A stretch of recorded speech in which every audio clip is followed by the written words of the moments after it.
Bonjour tout le monde, voici la nouvelle sélection d'été 2013. Vous connaissez sans doute déjà le principe. Une sélection de vin blanc, une sélection de vin rouge, 12 bouteilles au total, 6 blancs, 6 rouges. Et voilà, je vais présenter un peu chaque bouteille.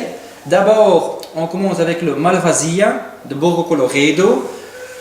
Un domaine, super domaine, c'est petit.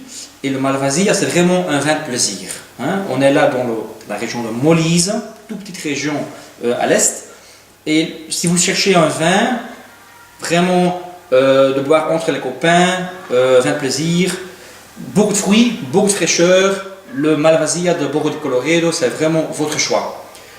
Deuxièmement, un nouveau domaine, tout à fait nouveau, Fattoria Monticino Rosso.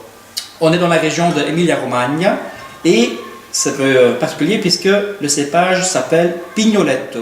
Vous voyez le P sur l'étiquette. Pignoletto, vraiment aussi un vin de plaisir. Le Malvasia peut-être un peu plus léger que le Pignoletto. Le Pignoletto est vraiment aussi sur le fruit, des amandes, touches d'amandes, assez complexe, mais aussi un vin de plaisir.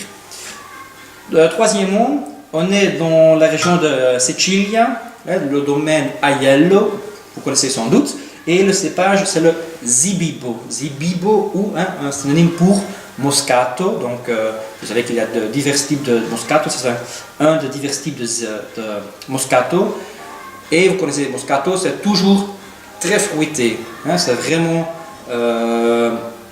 peut-être pas le vin le plus complexe ici de la série, mais vraiment un vin de plaisir, vraiment très généreux, très expressif. Un vin ici maintenant pour l'été, idéal pour l'été. Et puis donc là, les trois premières soi-disant sont plutôt des vins d'apéritif, vins de plaisir, tandis que les trois bouteilles ici à droite sont un peu plus complexes. Bucci, nouveau domaine aussi dans la gamme, super domaine.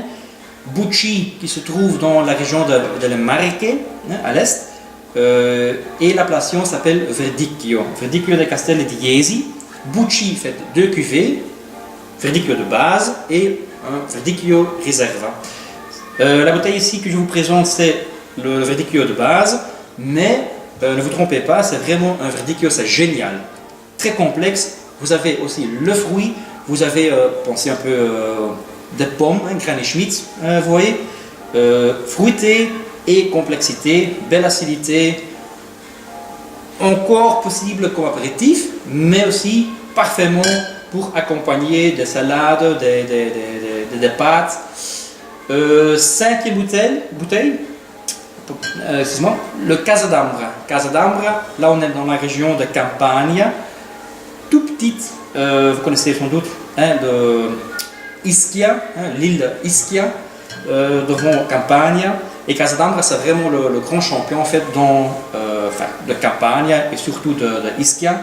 Le cépage s'appelle le Biancolella, donc la cuvée c'est Frassitelli, 100% Biancolella pur. Et là on arrive vraiment dans la complexité. Si vous voulez, vous pouvez le boire comparatif, mais là je dirais plutôt vraiment pour accompagner des pâtes, de volaille, des salades, puisqu'il est vraiment hyper complexe.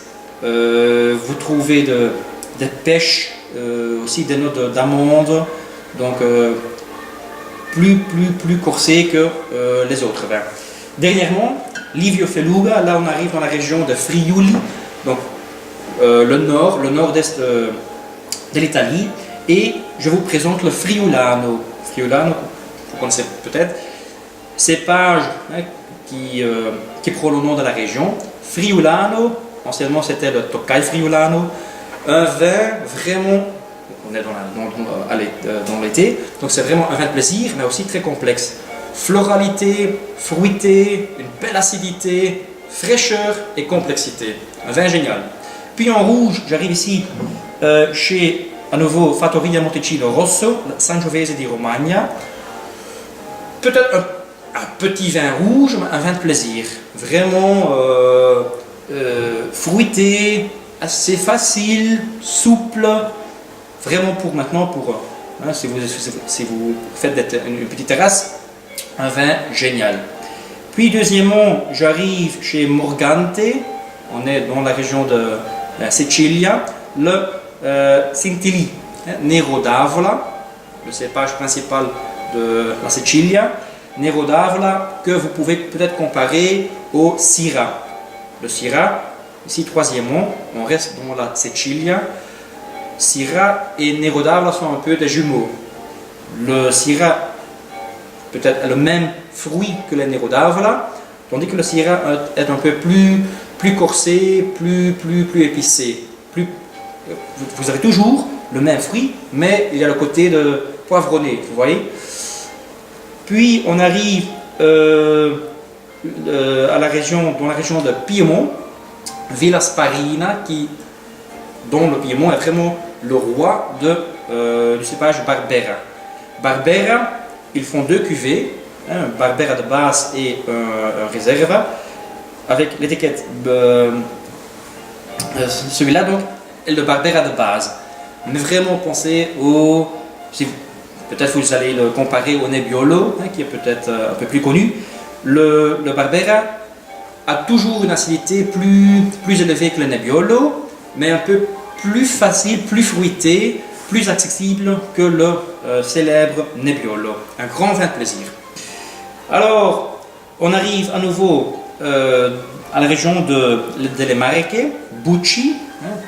Vous voyez ici le blanc, le Verdicchio, et là j'ai le Rosso Piceno de Bucci. Rosso Piceno qui est toujours composé de deux cépages, ou quasiment toujours composé de deux cépages. Vous avez le Sangiovese et le Montepulciano. Le Sangiovese qui va donner du fruit souple, une belle acidité, tandis que le Montepulciano, là, vous avez plutôt de la structure. Donc le Sangiovese et le Montepulciano, deux jumeaux superbes. Et finalement, j'arrive chez Piaggia. Là, on est au nord de la région de Toscana. Et Piaggia se trouve à Carmignano. Carmignano, superbe appellation au nord. Toujours Sangiovese avec des cépages internationaux comme ici, 20% de Cabernet Sauvignon et 10% du Merlot. Donc, bel assemblage. Peut-être encore un peu tannique maintenant. Il est déjà parfaitement à boire maintenant. Mais ça, c'est vraiment une bouteille que vous pouvez encore garder quelques-uns dans votre cave. Voici ma belle sélection et vous connaissez le principe. Ou bien vous choisissez les blancs, 2 bouteilles de chaque, ou bien vous choisissez les rouges, 2 bouteilles de chaque, ou bien vous dites, non, roulante, faites-moi toutes les bouteilles, 1 bouteille de chaque. Et vous connaissez le principe. Toujours 10% de réduction et livraison gratuite, tout en Belgique. Je vous remercie. Ciao, ciao.